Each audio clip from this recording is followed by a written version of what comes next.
Hoje a nossa abordagem é em torno dos problemas da afetividade, especialmente o transtorno bipolar da afetividade, muito conhecido como depressão, ou psicose maníaco-depressiva, como era conhecido até o começo do século XXI.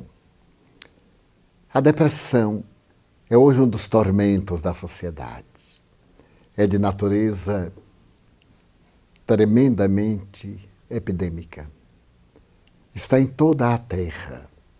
A Organização Mundial de Saúde estabelece que existem aproximadamente diagnosticados 360 milhões de depressivos.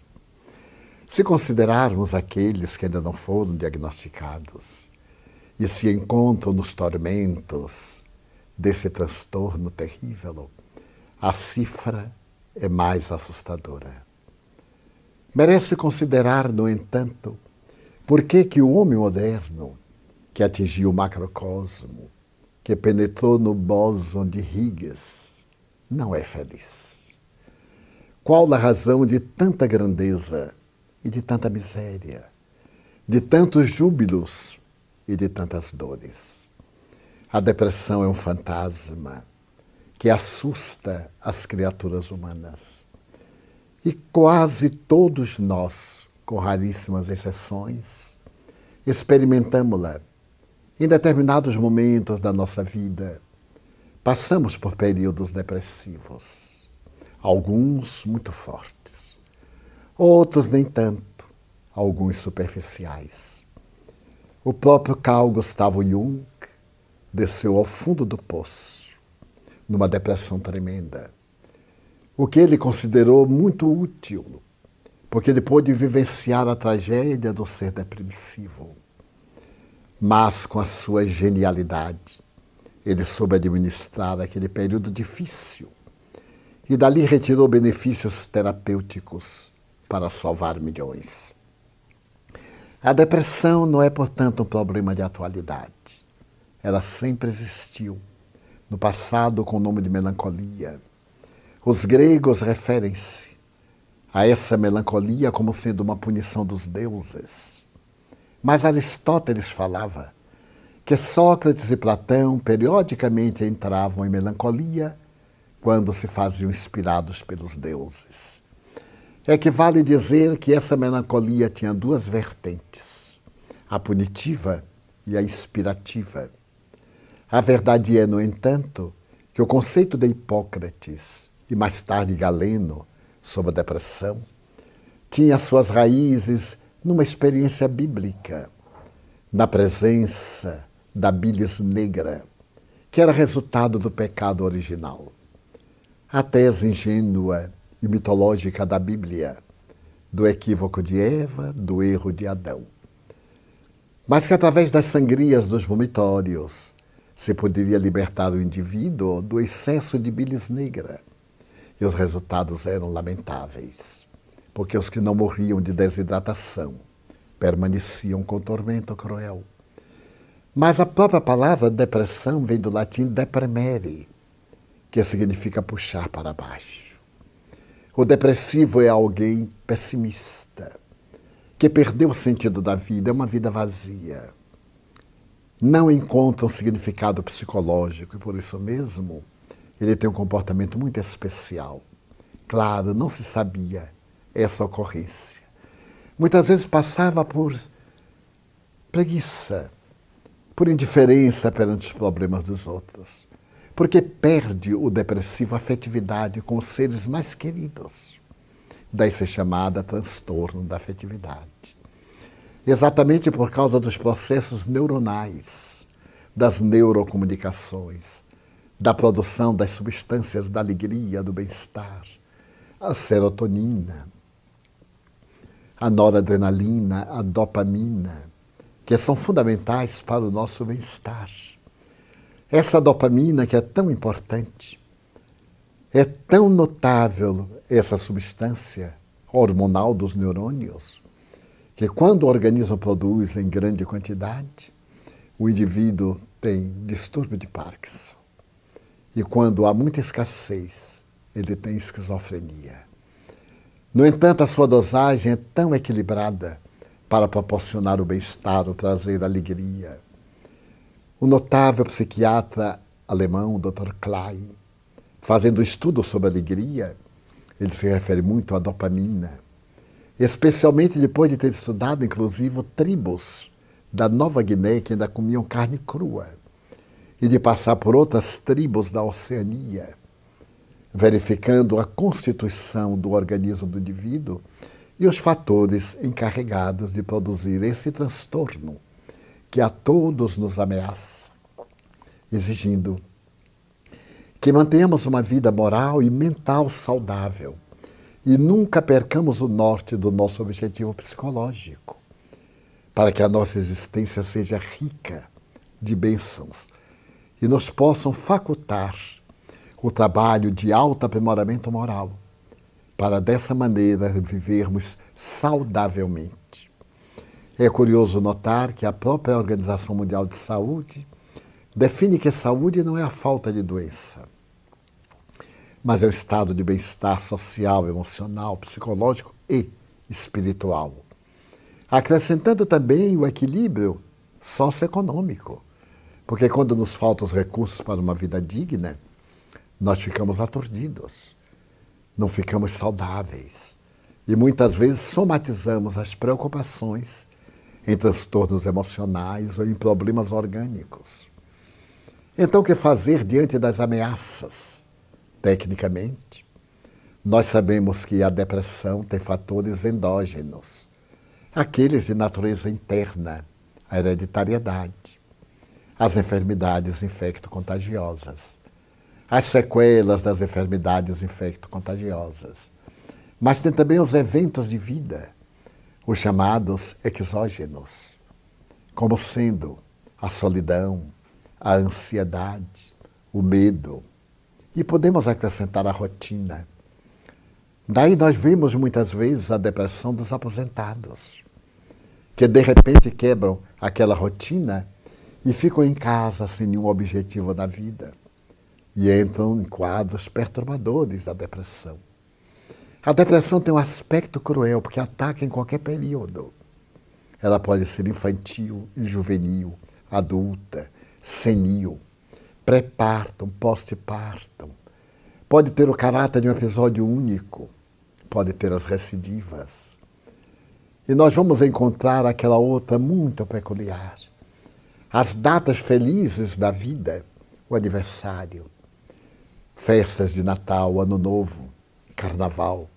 O indivíduo faz depressão em mecanismos muito complexos da emotividade. Então, felizmente, a ciência abandonou a antiga assédia e assídia do século IV e também as punições medievais do século XII, quando a Igreja Católica considerava a depressão como sendo punição divina. A melancolia fazia que monges e religiosas, de repente, deixassem de servir, entrando nesse estado de apatia, o que constituía naturalmente, segundo as entidades teológicas, interveniência de Satanás. Claro que nos quadros da psicopatologia depressiva existem também interferências espirituais negativas, perturbadoras, de caráter obsessivo, como o Espiritismo estuda. No entanto, há aquela de natureza fisiológica, como há de natureza psicológica. Nem toda depressão é obsessão. Nem toda obsessão é depressão. Necessitamos ter muito cuidado nesses diagnósticos que alguns estudiosos do Espiritismo, inexperientes e precipitados, formulam diante de qualquer quadro, logo atirando a culpa nos espíritos sofredores, nos espíritos obsessores, fazendo diagnósticos que não correspondem à realidade. Devemos deixar para os técnicos o trabalho de bem discernir e ajudar com os nossos melhores recursos, as nossas terapêuticas, o passe, a água fluidificada, as reuniões especializadas para, no caso de obsessão, termos a ventura de receber aquele perseguidor e fazer com ele a terapia da renovação, do perdão, para que abandone a sua vítima. Desta maneira, vivemos um momento de graves considerações, preocupantes em torno do problema da depressão. O depressivo não é indolente, não é preguiçoso, não está fugindo dos deveres. Simplesmente não tem a energia suficiente que os neuropeptídeos proporcionam para ele poder lutar, levantar-se pela manhã, cuidar da higiene, atender aos seus deveres mínimos que lhe constituem verdadeiros desafios. Dessa forma, a depressão merece reflexões muito profundas e nós, os espíritas, deveremos estudá-la com muito carinho para não estarmos a dar opiniões perturbadoras, que muitas vezes complicam o caso dos pacientes, com notícias de obsessões que mais agravam a sua situação.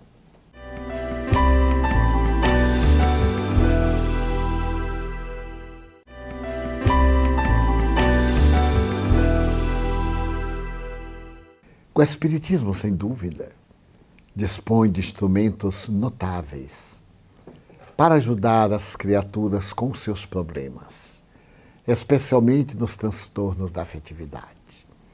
Propõe, por exemplo, a reflexão no Evangelho de Jesus, que é um tratado de psicoterapia otimista. Porque quando lemos as parábolas, como recomendam modernos psicoterapeutas, nós descobrimos que na parábola de Jesus há um roteiro para a reflexão. E se conseguirmos desviar a nossa mente daquele transtorno momentâneo fixado, da ausência de forças, da perda de sentido existencial, nós mudamos de paisagem e logo os neurônios começam a reagir favoravelmente.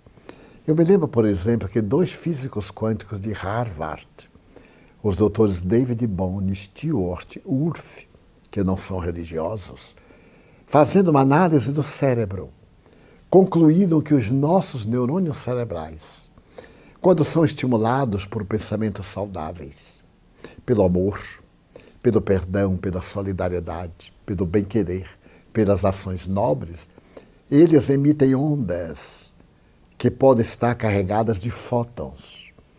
Porque os fótons são aglutinadores de moléculas, então o indivíduo desfruta de bem-estar, goza de saúde. A tese é o seu pensamento e a vida que você leva. Porque, da mesma maneira, quando o indivíduo tem pensamentos deploráveis, perturbações do ciúme, transtornos do sentimento afetivo, ódio, vingança, sede de desforço, os neurônios produzem ondas semelhantes ao elétron. E como o elétron é desagregador de partículas, naturalmente advém transtorno na produção das neurocomunicações, distúrbios cerebrais, emocionais e somatizações orgânicas. Então o Evangelho produz que fótons, ondas favoráveis ao bem-estar, pela alegria que proporcionam. O notável psiquiatra americano Milton Erickson, que era um depressivo crônico e que em Phoenix, no Arizona, ele trabalhava com pós-graduandos na sua casa, nos estados mais difíceis da sua depressão, era muito otimista neste sentido. Ele dizia que a dele era incurável, talvez uma forte hereditariedade. Nós sabemos que teria um caráter de natureza transcendental. Quem pode avaliar os conflitos, os danos, os males que ele praticou em existência transata? Ele não era espírita, embora talvez fosse até espiritualista, pela maneira como ele tratava os pacientes. Ele narra uma das suas experiências que a mim me parece fascinante. Uma família muito rica convidou para visitar um membro desse mesmo clã, que era uma senhora viúva, numa depressão muito grave. Mas que ele não deveria apresentar-se como psiquiatra, porque na posição da família, um psiquiatra sempre era visto como cuidando de psicopatas. E eles gostariam de manter isso, ao que o Dr. Erickson reagiu. dizendo que ele não podia ser um farsante. Ele era psiquiatra e, se fosse atender a paciente, apresentar-se-ia como tal. Não tendo outra alternativa, os familiares concordaram. Ele foi visitá-la. Ela o recebeu na alcova, com todas aquelas características da depressão, o desânimo, o desencanto, o mal-estar, o estado distímico. E ele disse que era psiquiatra a convite da família, porque ela estava com uma depressão, explicou naturalmente de que se tratava. E ele tinha condições de fazê-la melhorar. Bem nisso, ele gostaria que ela lhe permitisse visitar a casa, para ele ter uma ideia de como era a vida que ela levava. Ela anuiu. E ele sai com um dos funcionários e nota que a casa era toda cinza, pintada de cores muito tristes, o que denotava o estado emocional da própria paciente. Percorreu vários cômodos e, quando passou pela sala de refeições, ele percebeu que em cima de uma fruteira estavam muitos telegramas sem abrir, muitas cartas fechadas. E ele perguntou ao funcionário: mas o que é isto? Ah, doutor, são convites que ela recebe, ela nem abre. São notícias, ela não abre, não tem ânimo, não se interessa. Ele foi adiante e depois da cozinha havia um pequeno jardim de inverno e ali violetas dos Alpes. Ela era colecionadora de violetas dos Alpes. Então o funcionário disse: é a única coisa que ela cuida. Ela somente se levanta para molhar uma vez que outra, ou para fazer uma muda, transplantar uma folha, da qual se origina um novo vaso. Ele retorna, conversa com ela e diz: muito bem. Ela pergunta: qual é o remédio que vai passar? Nenhum. A senhora não precisa de medicamento nenhum. Foi um grande prazer conhecê-la. Espero que a senhora se recupere. Ela ficou sem entender. E ele disse aos familiares: eu vou voltar lá para ter uma outra conversa. Dias depois ele voltou e disse: como passa? Ah, no mesmo, doutor. Eu venho aqui para dar-lhe um conselho. Apenas isto. A senhora é uma pessoa de alta importância em nossa sociedade. Recebe muitos convites? Ah, sim, muitos. Mas eu nem os abro. Pois não. É uma indelicadeza. A senhora não pode retribuir a gentileza das pessoas sendo descortês. É uma dama. Tem compromissos sociais e humanos. Quando receber um convite, a senhora abra-o. E tenha a gentileza de mandar um vaso de violetas. É um presente tão importante. Se ela gosta delas, as pessoas vão ficar gratificadas. E não lhe custa nada. Ela disse: bem, poderei fazer isto. Ele despediu-se novamente, dirigiu-se à família e esclareceu. Manda em todos os convites possíveis. Peçam amigos, a vizinhos, que mandem convites para aniversário, para bodas, para festas. E ela começou a receber os convites, abria e foi mandando os vasos de violetas. À medida que sucediam os dias, claro, o jardim quase desapareceu. E ela se viu na iminência de ir a uma floricultura comprar vasos, comprar xaxim, adubos químicos. E então já levantava mais de uma vez para fazer novas mudas. E assim foi. Libertou-se da depressão. Porque saía da cama para cuidar do jardim, para mandar os vasos. E quando ela morreu, 10 anos depois, o jornal colocou um necrológio. A Dama das Violetas deixa um grande legado para todos nós. É possível que na maioria das casas da nossa cidade ela esteja presente através de um dos seus lindos vasos de violeta. Aí está uma prática modesta, simples, que é de encontrar um sentido psicológico para a vida. Uma razão de ser para viver. Logo, o cérebro estimula a produção da dopamina e, por consequência, das outras substâncias. E a pessoa passa a ter melhores neurocomunicações. Encontra novamente a alegria de viver. Assim também, lendo as parábolas de Jesus. A doutora Elizabeth Lucas narra num dos seus livros algo interessantíssimo, que ela foi chamada para atender a uma abadesa que havia tido um AVC e por isso mesmo foi afastada da direção do monastério em que ela residia. Fez uma depressão profunda. E ao conversar a doutora com ela, perguntou: mas O que aconteceu na sua vida? Perdi a razão de viver. Eu era abadesa.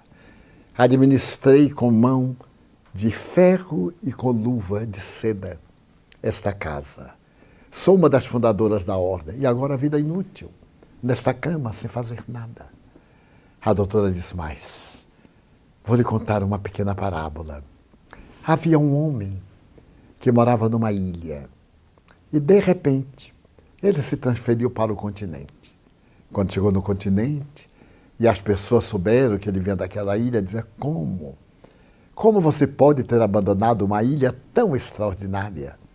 Um dos lugares paradisíacos da Terra. Como é possível que você abandonou aquele local encantador para vir morar no continente? A maioria de nós desejaria visitar a ilha, pelo menos por uns dias. E o homem foi ficando tão emocionado que disse, perdoe-me. Eu não sabia que era tão maravilhosa, embora morasse lá.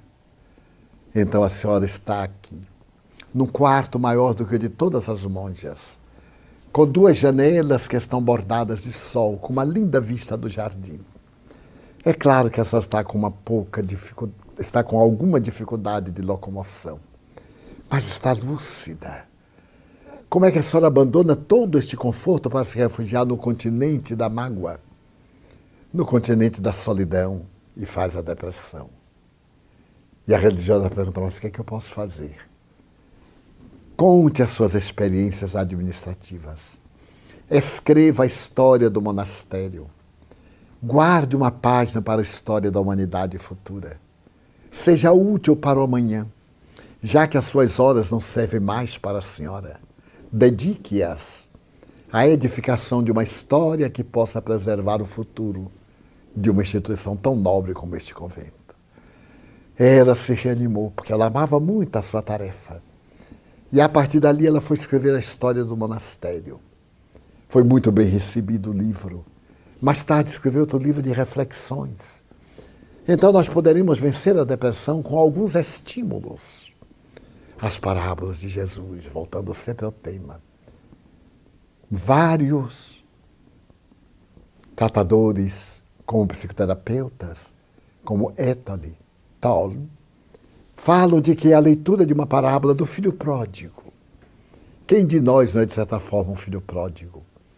Vão proporcionar o bem-estar, voltar para o lar paterno depois de passarmos por todas as vicissitudes. Temos a alegria inefável de saber que nosso Pai, que é Deus, está nos esperando e voltar com imensa alegria para sair da depressão.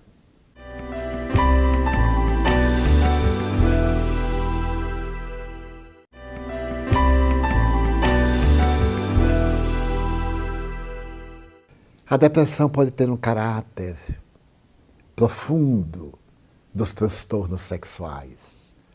Então a ajuda de um psicanalista é valiosa. Pode ter conflitos da infância embutidos no inconsciente. Uma mãe negligente, um pai perverso, uma mãe superprotetora, uma infância atormentada.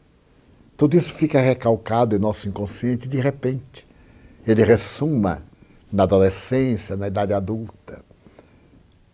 Um choque pós-traumático. Ficou demonstrado depois da Segunda Guerra Mundial que muitos sobreviventes do campo de concentração, dos campos de horror, de aniquilamento, tiveram depressão pós-traumática. Eles se perguntavam, eu sou responsável pela morte de muitos. Como é que eu pude sobreviver e eles não? Então é necessário que procuremos ajuda especializada do psicoterapeuta, do psiquiatra, como sendo de efeito muito grande para ir até as causas da depressão e afastá-las. São as depressões fisiológicas, psicológicas, psiquiátricas. E merece considerar também transtornos terríveis de conflitos que nós guardamos. E antes nós tínhamos o confessionário católico para fazer a catarse. Hoje nós temos que ir ao consultório médico, do psicólogo, do psicoterapeuta, para também vomitar. Quantos temos compromissos?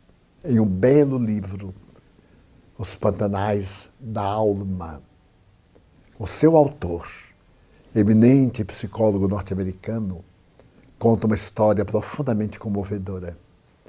Ele, de repente, recebe um telefonema de uma senhora. Sua agenda, na condição de psicoterapeuta, estava repleta. Tinha pacientes para futuros meses. E a voz lhe diz: doutor, eu necessito de conversar com o senhor.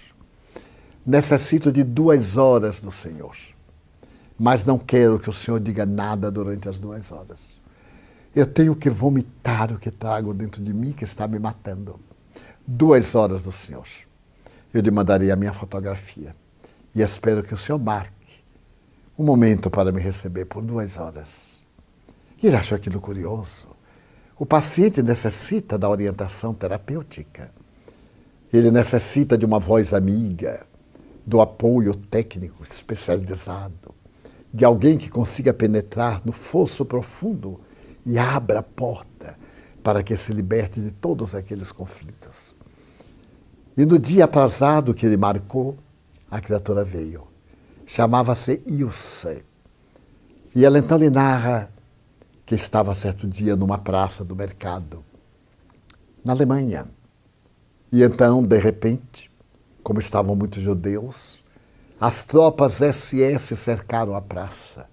Eram as tropas da elite de Himmler, encarregadas do extermínio final, a solução final, matar todos os judeus da Europa, especialmente nos países conquistados. E então todos foram presos e ela também. Então ela começou a gritar: eu não sou judia, eu sou alemã, não sou judia. E foi empurrada num camburante: mas eu não sou judia. E um soldado disse: mas você viu demais. Você viu coisas que eu não devia. E ela foi levada para um campo de concentração na Polônia. Foi jogada lá. Mas, disse ela, o que mais me aflige foi quando nós chegamos ao campo. Uma lembrança, porque foram feitas 2 filas. A fila da direita é direto para a câmara de gás e a fila da esquerda para os trabalhos forçados. Eu fui colocada na fila da esquerda e ao meu lado, na fila da direita, estava uma jovem mãe judia com uma criancinha de 3 para 4 anos. À medida que nós avançávamos, ela para a morte e eu para a vida, ela me olhou intensamente nos olhos, não podia falar, porque senão os guardas aplicavam terríveis golpes. Ela me olha e olha para a filha e empurra a menina para mim, porque estando comigo estaria salva. Então a criança olhou para mim suplicante e eu a empurrei de volta à sua mãe. E vi-as entrar na câmara de gás. Passaram-se os anos. Eu esqueci-me da cena. Terminou a guerra, eu sobrevivi. Vim morar nos Estados Unidos, em Chicago. Tornei-me bibliotecária. E certo dia que estava arrumando os velhos jornais de durante a guerra, eu vi uma foto. Era exatamente aquele momento em que eu empurrava a criança. Alguém fotografou, certamente os nazistas, eles eram muito organizados, e fotografaram o exato momento em que a criança me olhava e eu a empurrei. E então estou sendo dominada pelo remorso. Eu matei aquela criança. Não consigo perdoar-me. Estou numa situação deplorável, porque aquela criança poderia ter sido salva se eu não a tivesse empurrado. Então o Dr. James Hollis olha para ela, depois de fazer essa confissão, de jogar para fora um conflito terrível, durante 2 horas, e tenta conversar. Mas eu desagradeço a gentileza do senhor me ter ouvido.